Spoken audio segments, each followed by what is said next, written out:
ఇంత దారుణమా? నా మీద లాఠీతో నా భుజం దగ్గర పెట్టి ఒకడు నెట్టాడు. వాడు సిఐయా ఎస్ఐయా వాడిని చూస్తే మాత్రం గుర్తుపడతాను. ఒంగోలు జిల్లా అన్నారు. ఫస్ట్ టైం మా కుటుంబంలో నా మీద ఆఫ్టర్ ఆల్ వాడు సిఐఓ ఎస్ఐఓ నా భుజం మీద లాఠీ పెట్టి నన్ను నెట్టాడు. ఇదిగోండి గోర్లతో రాకారు, తోశారు మమ్మల్ని. తిరిగి మా మీదనే కేసు.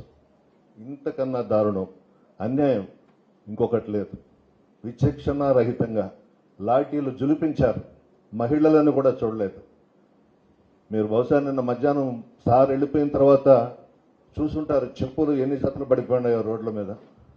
ఏమొస్తుంది చంద్రబాబు నాయుడు నీకు?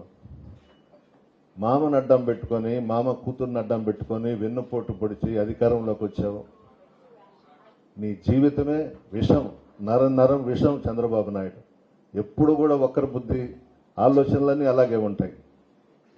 ఎంతమంది పోలీసులను అడ్డు పెట్టినా జగన్మోహన్ రెడ్డి గారిని, వైఎస్ఆర్ కాంగ్రెస్ పార్టీని, నాయకులను, కార్యకర్తలను వెంటుకు కూడా పీకలేడు చంద్రబాబు నాయుడు. చాలా దగ్గరలోనే ఉండే అతనికి. మేము కూడా చేసి ఉండొచ్చు. జగన్మోహన్ రెడ్డి గారు ముఖ్యమంత్రిగా ఉన్నప్పుడు మా సార్ అనుకొని ఉంటే చంద్రబాబు తిరగలేడు, పవన్ కళ్యాణ్ తిరగలేడు. రాష్ట్రంలో ఫ్రీగా వదిలేశాడు జగన్మోహన్ రెడ్డి గారు. మీరు